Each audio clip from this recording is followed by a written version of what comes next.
Want to boost your US credit score fast? Whether you're new to the country or trying to fix a low score, here's the shortcut to getting that 800+ rating. 1. Use a secured credit card. If you can't get a regular card, get a secured one. Deposit some cash, for example, $200. Use it like a normal card and pay it off in full every month. This reports your good behavior to banks. 2. The 30% rule. Never spend more than 30% of your credit limit. If your limit is $1,000, keep your balance under $300. It proves you aren't desperate for money. 3. Never miss a payment. This is 35% of your score.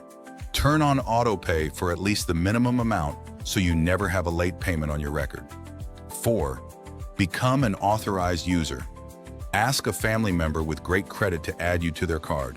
You get the benefit of their perfect payment history added to your report instantly.